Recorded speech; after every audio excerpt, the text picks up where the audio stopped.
So this is the first sunny day in probably about a month. So me and Spanish Albert, we're out for another wild camp. We're going to be heading up the Scandale Pass and then up the Red Screes, we think, tonight. Well, that's the plan. It's probably about freezing at the minute, do you reckon? Aye, pretty nippy. Yeah, I don't think it's going to get much warmer throughout the day. But the weather forecast is looking pretty good. It's a clear sky. And there's very little wind up on the summit, so hopefully we'll be in for a peaceful night.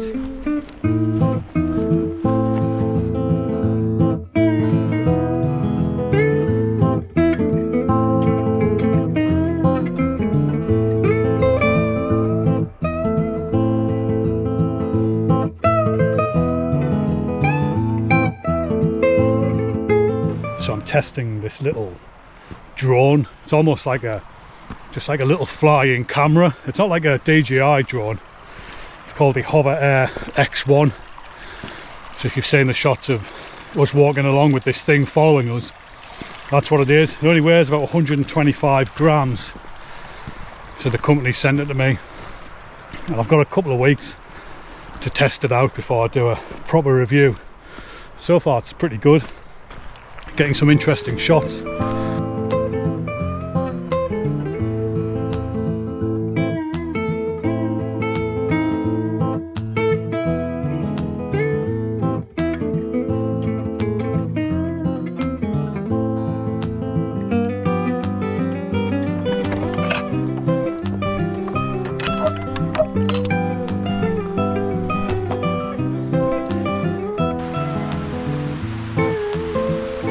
So we're making our way up pretty slowly.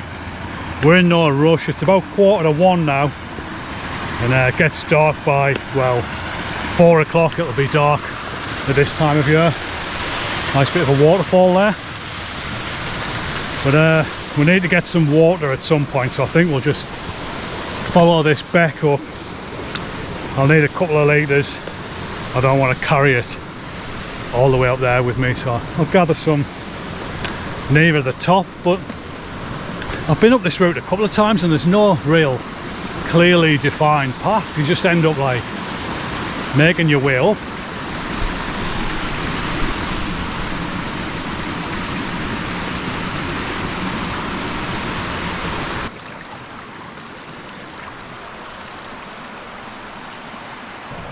So I just filled up my water supplies there, so I'm carrying an extra 2 kilograms, 2 litres of water, but I'm using that bee-free water filter. I'm sure there's plenty of people watching this video who use them as well. Now mine worked perfectly well for the first 4 or 5 months, and then it started to clog up, and I've got to test it before every trip. So I tested it yesterday and there was absolutely nothing coming through the filter, not even a drop. So they do get blocked up. Now the instructions are just to shake it around, but I found that that doesn't work. So what I do when it's blocked up, get a cup full of water, fill it half of water, sorry, and then top the rest up with white wine vinegar, pop the filter in. You don't have to leave it overnight, just for a couple of hours, and it totally frees it up again and you get the full flow rate. So yeah, that's my top tip for using that filter. So it's getting a bit treacherous coming up this way. On the plus side, all the boggy sections are frozen, but on the path where the water runs, lots and lots of ice. Well, we've come up from that valley, which was a cold, dark place. The temperature is upped by about 4 or 5 degrees. Now that we can see the sun over there. Lots of walkers coming down here to go down the Scandale Pass back to Ambleside.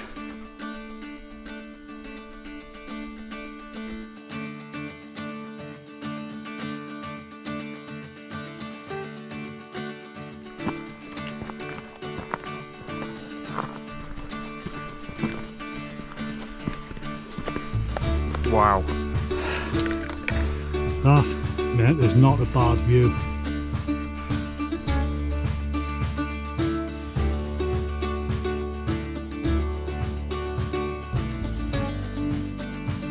we've arrived at the summit, and there was a couple up here, and they said, come and look at the tarn. So we came down to have a look, and it's frozen in a totally bizarre way. I think it was really windy last night, and like water's frozen in waves and bits sticking up and all sorts. So we're just coming down from the trig point, and we're going to camp down here. Just gets us tucked out of the way. We're going to pitch up shortly. So I'm pitched up. I've got my Abisco Light 2, but I took the inner tent out. The ground's frozen, there's no slugs or bugs, and it lightens the tent by about 700 grams. So just got a bit of a Tyvek sheet which I'll put in there, and then my mat on top of that. Al's got his Cloud Pig 2.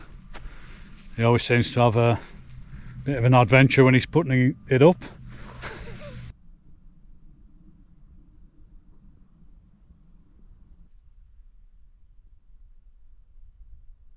Well, we're getting sorted. Al's tent's pitched, and I'm just going to enjoy this Cornish pasty. We always stop off at Scotch Corner services on the way up before we head west on the A66. We get a bacon butty, coffee, hash browns, and I'll usually pick up a pasty, chuck it in the bag.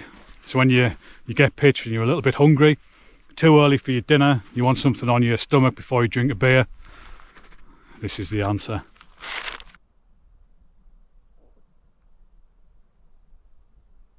So I've had the tent pitched for about 10 minutes and it's already frozen. I'll just give you a look at the crib. So there's no inner tent, just got a Tyvek sheet down, one of those foil insulation things. I've got my pad and my sleeping bag, which is rated to -5.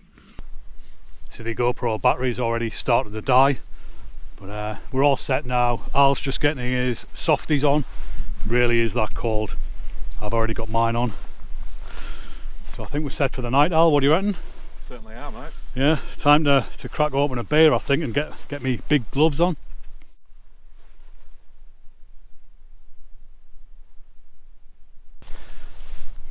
Well folks, welcome to the first Trig Point beer review.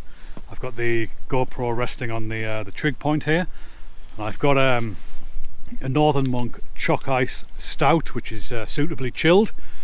So we're going to give it a go. I'm not going to spend too much time talking about it, mind, because my hands are freezing. The perfect combo of chocolate and vanilla wrapped up together in delicious stout.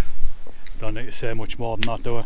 No, go on. 4.5%. Oh, just been hit by that chocolatiness as soon as I opened it. Heavy on the nose with the chocolate.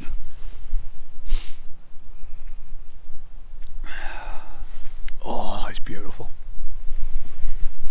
Yeah, that is lovely. Good. Yep, rich, deep chocolatey flavour. Mellow vanilla notes coming through. Yeah, I mean, it's always going to be good, that, like, you know. Well, for you, I'm not a fan of stout. Yeah, I don't like the stout, but that is ooh, lovely. Got the Kirkstone Pass down there.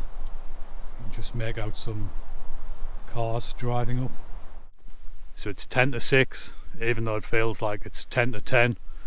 We've been sitting in the dark now for well, best part of 2 hours. You can see the moon's out there, but lots of cloud cover at the moment, so you can't see any stars or anything like that. But what we can see are the odd flashing light over there in the fells where other people have decided to come out on a Saturday night wild camping in these temperatures.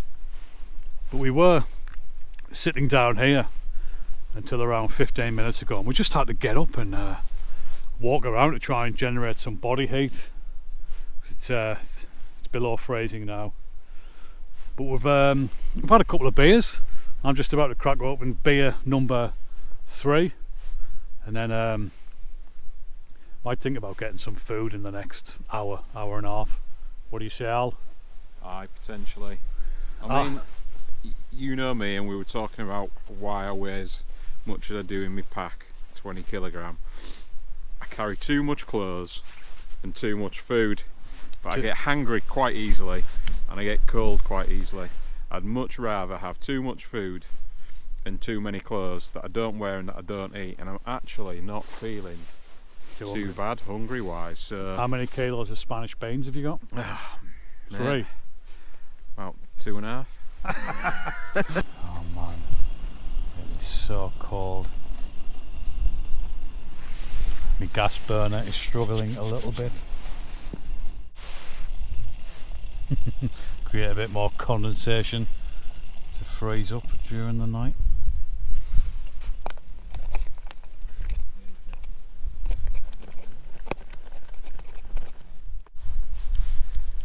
Well, I finished my meal, went down a treat. Now I've got a little bit of whiskey left, and I've just got myself a Horlicks on the go here. So I'll just have a bit of a nightcap. So yeah, nothing else to report really. So I think I'm just going to finish this, turn in, and unless anything else happens, I'll catch up with you again in the morning. Morning everyone. It's 7 o'clock. I've had my gas canister in the sleeping bag with me, so it'll be nice and warm so I can get a brew on without the gas freezing up. But yeah, it was a bit of a rough night. The winds really picked up. Just checked the weather, and the gusts are getting up to about 20 miles per hour. It's actually helped a little bit with the condensation in the tent. I mean, it's still frozen inside, but it's not as bad as it would be if it was still. So we've got a brew on the go here. Just get my hands warm as well. All the water in my filter is frozen. I should have put this under cover actually. I hope I haven't ruined it. I know that the soya ones, if you freeze them, it destroys them. So yeah, that could be a mistake. But anyway, I've got some new coffee bags to test out. I bought them off Amazon the other day. They're actually called strong shit coffee bags. I was having problems with the Taylor coffee bags. I just don't find them strong enough. And they don't taste very good. But it's a bit of a faff messing on with real coffee in the morning. So I thought I'd give these strong shit coffee bags a go. They do smell pretty strong like that. To put them in their own plastic sealed bag because they were just stinking everything out in my backpack. So yeah, they look a decent size. It's 15 quid for a bag of 50 of them, so we'll plonk one in here once this water's boiled. Oh.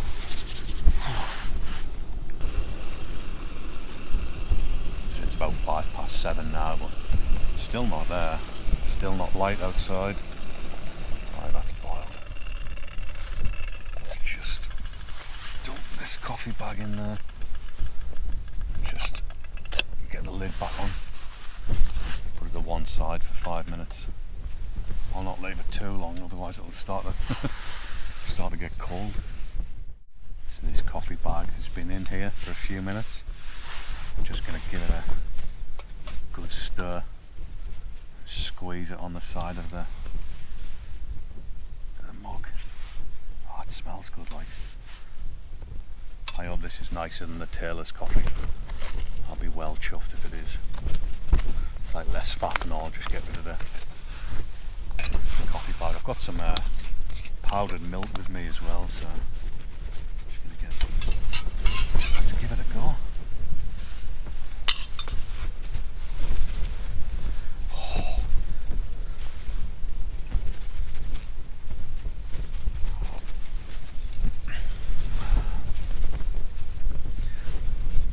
Yeah, that's not bad. It is strong, like.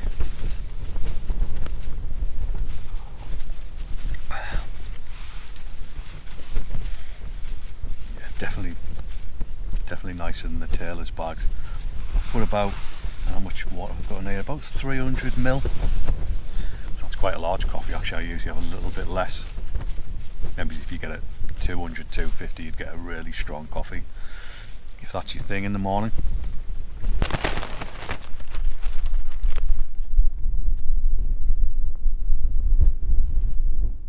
So that's us packed up.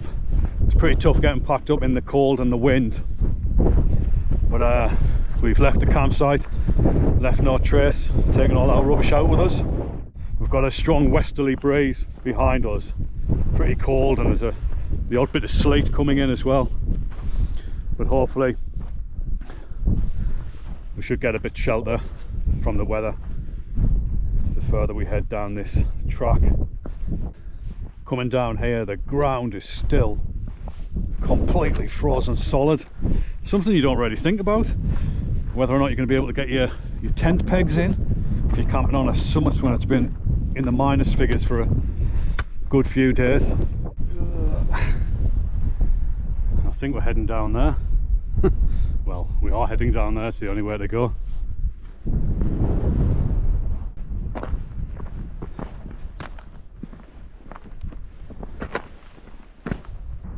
So we're almost towards the bottom of the hill. Coming down from there looks really steep, doesn't it? Yeah. I wouldn't like to climb up that way, but now we're struggling to find the path. We're almost on the flat. We're gonna have to negotiate this section first, which it's not easy with the winter packs on, is it? No. I mean, you'll be a few kilos lighter. You drank your wine and your beer. Yeah. Although you didn't eat virtually any of your food, did you? No, really surprising, but no. So you're probably still carrying about 18 kilos. Yeah, probably 18, yeah.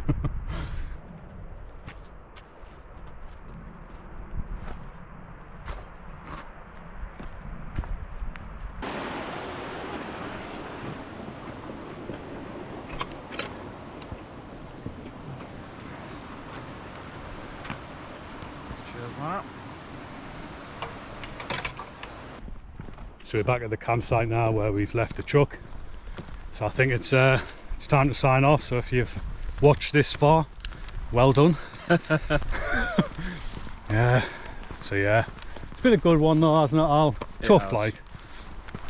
Worth it in the end. Aye. Tough conditions, getting up in the morning and packing up, and bit of a steep descent, but good exercise. So yeah, so as ever, thanks for watching, and I'll catch up with you again in the next one.